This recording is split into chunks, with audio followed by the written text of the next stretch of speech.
Note कर लीजिए, print PRINT print oblique plot PLOT plot.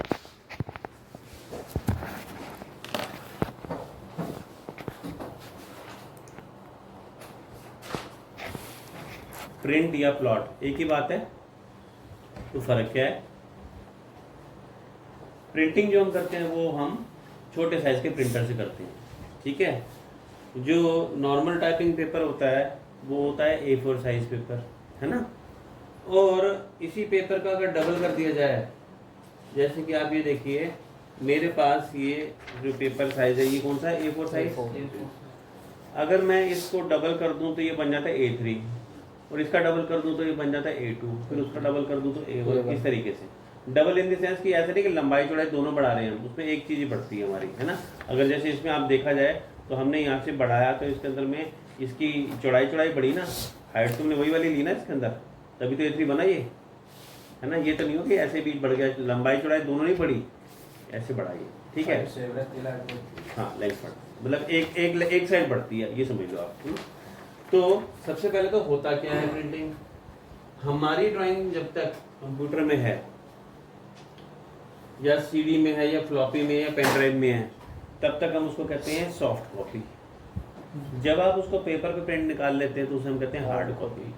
तो प्रिंटर या प्लॉटर, प्रिंटर होता है छोटे साइज का जिसपे हम मैक्सिमम A3 साइज तक का प्रिंट निकाल सकते हैं। मैंने जो भी आपको दिखाया ना A3 साइज, इससे बड़ा प्रिंट निकालने के लिए फिर हमें प्लॉटर की जरूरत पड़ती है, क्योंकि जो कंपनी में ड्राइंग बनती है वो तो बहुत बड़े साइज की होती है, उनके लिए हमें प्लॉटर की जरूरत पड़ती है।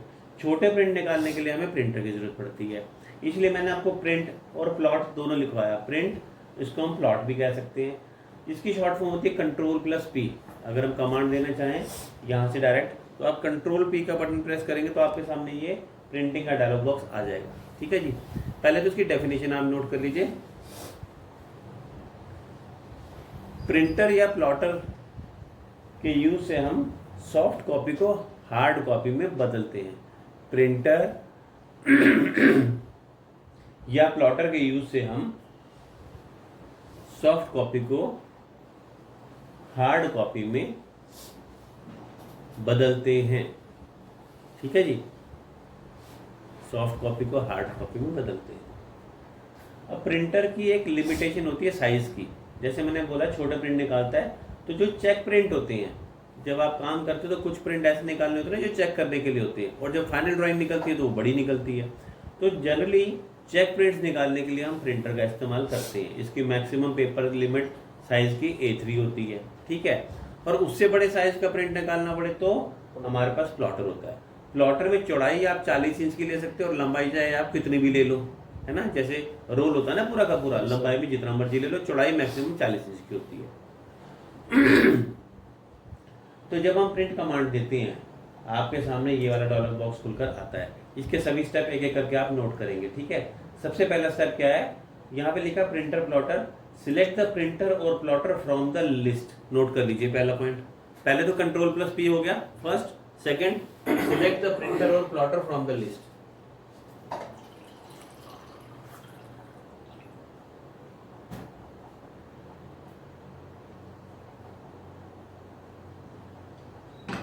हमारे कंप्यूटर के साथ दोनों चीजें कनेक्टेड हो सकती है, प्रिंटर भी है और प्लॉटर भी है ना। हमें किसका प्रिंट निकालना है वो तो हमें मालूम है, तो हम यहाँ से सिलेक्ट करेंगे प्रिंटर। आपके प्रिंटर का नाम आपको यहाँ पे लिखा हुआ मिलेगा इसके अंदर, ठीक है। जब आप प्रिंटर लेते हो तो उसके साथ में आपको एक सॉफ्टवेयर मिलता है, CD मिलती है उसकी, जिसके अंदर वो उसका ड्राइवर होता है। वो जब आप अपने कंप्यूटर में CPU में डाल लेते हैं तो इंस्टॉल हो जाता है और आपको अपने प्रिंटर का नाम यहाँ दिखाई देगा, ठीक है। अगर आपने ड्राइवर इंस्टॉल नहीं किया हुआ तो नाम नहीं दिखाई देगा और आप प्रिंट आउट नहीं निकाल पाओगे, ठीक। तो इसलिए ड्राइवर का इंस्टॉल होना जरूरी है। फिलहाल मैंने क्या किया, यहाँ से ये देख रहे हो आप, डिफॉल्ट विंडोज सिस्टम प्रिंटर ले लिया। तो पहला पॉइंट, दूसरा पॉइंट हो गया हमारा सिलेक्ट प्रिंटर या प्लॉटर फ्रॉम द लिस्ट। तीसरा पॉइंट, यहाँ पर आप देखो पेपर साइज देख रहे हैं आप, यहाँ पर जो भी पेपर साइज नजर आ रहे हैं इनमें सबसे बड़ा पेपर साइज A3 दिखाई दे रहा है, इससे बड़ा तो नहीं है, क्योंकि आपने प्रिंटर सिलेक्ट करा है और प्रिंटर में तो मैक्सिमम A3 साइज ही होता है, इसलिए वो यहाँ पर आपको दिखा रहा है। अगर मैंने यहाँ से अगर चेक प्रिंट निकालना है फिर तो हम यही लेते हैं। अगर मुझे बड़ा प्रिंट निकालना है, फाइनल प्रिंट निकालना है, तो हम यहाँ से प्लॉट लिखा ना, ये प्लॉटर है, मैंने अगर प्लॉटर सिलेक्ट करा तो आपने देखा कि हमारे पास कितने तरह के पेपर साइज आ गए, ठीक है। तो ये तो हमें पता ना कि हम चेक प्रिंट निकाल रहे हैं या फाइनल प्रिंट निकाल रहे हैं, तो उसी हिसाब से हम यहाँ से सिलेक्ट करेंगे, पहले प्रिंटर प्लॉटर और उसके बाद सिलेक्ट पेपर साइज। तो मैंने क्या किया, यहाँ से जाके पेपर साइज सिलेक्ट कर लिया। ये देखो मैंने ले लिया, ये वाला ले लिया मैंने। ISO, हमारे यहाँ पे ISO चलता है, ISO A3 पेपर साइज 420/297 देख रहे हो। इधर ध्यान दो, यहाँ पे क्या नज़र आ रहा है साइड में, अगला पॉइंट नोट कर लो, सिलेक्ट पेपर साइज।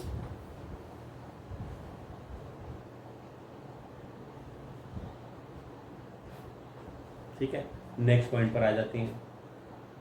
यहाँ पर आप देख रहे हैं साइड पे दिखाई दे रहा है पेपर साइज 420/297, प्रिंटेबल एरिया 408/261। ये जो आप हैचिंग में देख रहे हो ये है प्रिंटेबल एरिया, मतलब पेपर में इतने हिस्से पे वो प्रिंटिंग करेगा, आसपास से थोड़ा सा मार्जिन मेंटेन करेगा ना। पेपर के बिल्कुल कॉर्नर तक तो प्रिंटिंग होती नहीं है, तो वो थोड़ा सा मार्जिन मेंटेन करता है, तो इसलिए ये आप देख रहे हो कि थोड़ा कम है इससे, है ना। यहाँ पर नीचे लिखा हुआ है प्रिंटिंग के यूनिट्स। आप देख रहे हो कि फिलहाल हमें साइज जो दिखा रहा है ये mm में दिखा रहा है। अगर मैं बोलूँ कि मुझे इंचेस में चाहिए तो नीचे यहाँ पे देखो mm की जगह मैंने इंचेस कर दिया, तो सारी बातचीत इंच में होने लगी। अगर mm लिया तो mm में, इंच करा तो इंच में। जिस तरह से जब आप कस्टमर केयर में फ़ोन करते हो तो सबसे पहले वो यही पूछते हैं आपसे कि आप अपनी लैंग्वेज सिलेक्ट करिए, अपनी भाषा सिलेक्ट करिए, है ना। उसके बाद आगे की सारी कम्युनिकेशन होती है।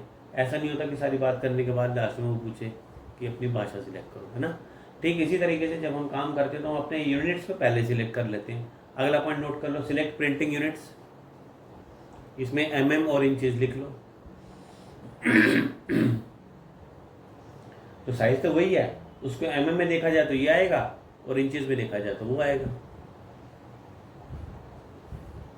ठीक, पेपर साइज भी हो गया। अब हम अगले पर आते हैं, वर्ड टू प्लॉट। प्रिंट निकालना किसका है, ठीक है, ये तो आप ही बताओगे ना किसका प्रिंट निकालना है। ऐसा भी हो सकता है कि मैं पूरी ड्राइंग का प्रिंट निकाल लूँ, ऐसा भी हो सकता है कि ड्राइंग के किसी हिस्से का प्रिंट हम निकाल दें, कुछ भी हो सकता है। मैंने यहाँ से जहाँ प्लॉट एरिया लिखा हुआ था यहाँ पे जाके मैंने सिलेक्ट करा विंडो। आपने यही करना है, विंडो लेना है। ये कहेगा स्पेसिफाई फर्स्ट कॉर्नर। मैंने क्या किया, यहाँ पे जाके यहाँ क्लिक करा और आपने देखा विंडो में मैंने इतना हिस्सा ले लिया सिर्फ ये। मतलब विंडो में आप जो भी हिस्सा सिलेक्ट करेंगे वो उसी का प्रिंट आउट देगा। आप यहाँ पे देखो, इसे हम पार्शियल प्रीव्यू कहते हैं। पार्शियल प्रीव्यू में दिखाई दे रहा है ये रही ड्राइंग और ये रहा पेपर। आप देख रहे हो पेपर के राइट साइड में गैप ज़्यादा बच रहा है। अगर फुल प्रीव्यू देखना हो तो इस पर क्लिक करो, ऐसे ही आया ना रिजल्ट। जैसा मैं पार्शियल दिखा रहा था तो आइडिया तो वहाँ से वही क्या था कि गैप इस तरफ ज़्यादा बचेगा, और इधर में देखा आपने गैप ज़्यादा बच भी रहा है, तो हमने फुल प्रीव्यू देखा तो ऐसे नज़र आया। अब हम ये चाहते थे कि हर तरफ से बराबर गैप रह जाए, ऊपर नीचे तो ठीक है ही गैप, राइट और लेफ्ट से भी गैप ठीक हो जाए। तो हम क्या करेंगे, यहाँ पे एक ऑप्शन हमारे पास दी गई है जिसका नाम है सेंटर द प्लॉट। जैसे ही मैंने सेंटर द प्लॉट किया, आपने देखा एक खिसक के बीच में आ गया। पार्शियल में ठीक दिखा दिया तो फुल में तो हो गए ठीक, ये भी ठीक दिखाई दिया इसमें, है ना। तो अगला पॉइंट नोट कर लीजिए, प्लॉट एरिया।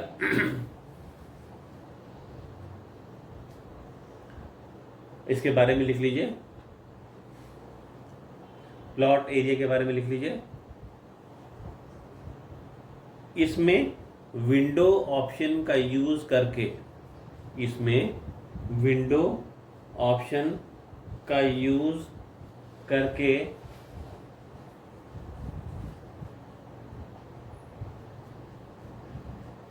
हम पूरी ड्राइंग, विंडो ऑप्शन का यूज कर हम पूरी ड्राइंग या उसका कुछ हिस्सा, हम पूरी ड्राइंग या उसका कुछ हिस्सा रेक्टेंगल बनाकर सिलेक्ट करते हैं।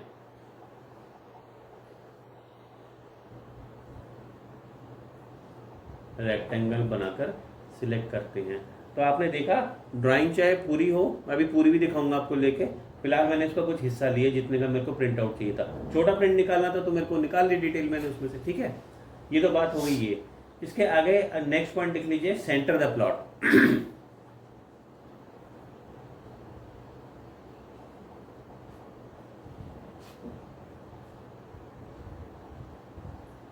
इसके बारे में लिख लीजिए। इसके यूज से हम ड्राइंग के सेंटर को, इसके यूज से हम ड्राइंग के सेंटर को पेपर के सेंटर के साथ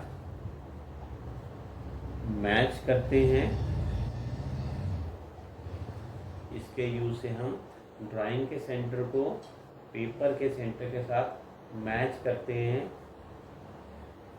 और सभी साइड और पेपर की सभी साइड से बराबर गैप मेंटेन करते हैं और पेपर के सभी साइड से बराबर गैप मेंटेन करते हैं।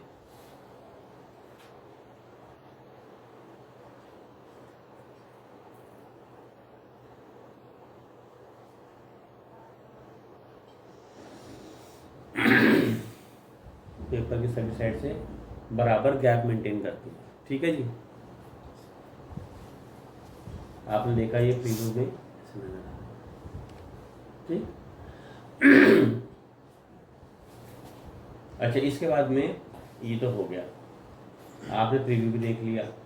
अगर ये सभी सेटिंग्स जो मैंने अभी करी थी, जैसे हमने प्रिंटर सिलेक्ट करा, पेपर सिलेक्ट करा, प्रिंटिंग एरिया सिलेक्ट करा, सारी सेटिंग्स हमने, अब इधर से आ जाते हैं यहाँ पर। आप नेक्स्ट जो देख रहे हैं ये क्या लिखा हुआ, प्लॉट स्केल। जब हम ड्राइंग का प्रिंट आउट निकालते हैं तो उसको किसी स्केल पे निकालते हैं ना। आपको ये बताया गया है कि ड्राइंग को अभी तक तो ऑटोकैड में आप 1:1 के स्केल में बनाते हो, सेम साइज पे, और जब प्रिंट आउट निकालेंगे तो हम किसी भी स्केल पे, किसी पेपर साइज पे निकाल सकते हैं। पेपर साइज की फ्लेक्सिबिलिटी तो आपने देख ही ली। अब हम इसके स्केल की बात करते हैं।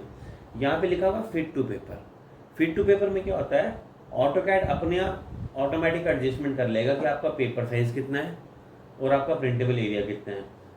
इसने अपने आप ऑटोमेटिक स्केल दे दिया 1:14.22। देख रहे हो आप, 14 का स्केल आ गया इसने, अपने आप ले लिया उसने, जो उसके ऊपर बिल्कुल फिट हो सकता है, तभी तो ये फिट टू पेपर है।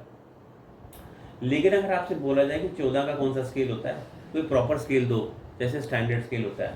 स्टैंडर्ड स्केल क्या होता है, मैंने फिट टू पेपर को हटाया और यहाँ से देखो आप, स्केल स्टैंडर्ड होता है ये 1:1 का 2, 4, 5, 8, 10, 16, 20, ये होता है स्टैंडर्ड स्केल। ठीक, आपको बोला कि ये स्केल नहीं चलेगा, 14.22 आप प्रॉपर स्केल दो। हमने यहाँ से प्रॉपर स्केल ले लिया 10 का। आपने देखा हमें रेड कलर की आउटलाइन सब तरफ से दिखाई दे रही है। ये आपको एक वार्निंग दे रहा है कि आपकी ड्राइंग का प्रिंट आउट कटेगा चारों तरफ से। ये तो दिखाई दे ही गया पार्शियल में, फुल में भी देख लो, हो गया। दरअसल क्या था, जो स्केल था आपका 14 था पहले, आपने 10 करके कम कर दिया। आपको हायर साइड की तरफ लेना चाहिए था, आगे बढ़ाना चाहिए था, 15 लेना चाहिए था। अब मैंने यहाँ लिस्ट में देखा तो 15 का स्केल तो मुझे दिखाई दे ही नहीं रहा। इसके बाद तो सीधा 16 है। चलो 16 भी चलेगा, मैंने 16 देखा तो ये देखो आ गया। पर आप देखो, हम ये चाहते थे कि ड्राइंग स्केल पे भी आ जाए और जितनी बड़ी आ सकती है उतनी भी आ जाए। 16 का स्केल है, हमें बोला 15 का भी चलेगा, 15 पे कर दो, पर 15 का तो लिस्ट में है ही नहीं। अगर आप इसमें चाहें तो अपने आप से भी स्केल बढ़ सकते हैं। मैंने यहाँ से स्केल को बदल के 15 का कर दिया और अब आप देखो बड़ा हो गया ना। अब बात बन गई, ड्राइंग भी पूरी सही आ गई, स्केल भी प्रॉपर आ गया। ठीक है, इसे हम स्केल कहते हैं। नोट कर लीजिए अगला point, plot scale. Plot scale में फर्स्ट लिख लो आप फिट टू पेपर।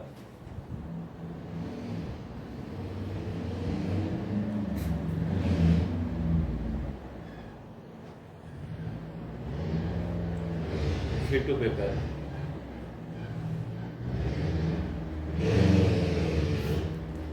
तो इसमें आप लिख लीजिए automatic scale. Automatic scale fit to paper मतलब ऑटोमेटिक स्केल।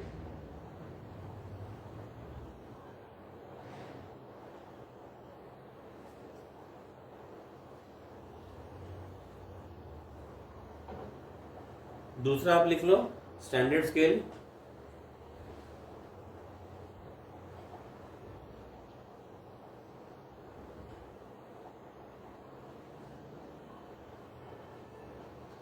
स्टैंडर्ड स्केल के आगे लिख लो 1:1, 1:2, 1:5, 10 ऐसे।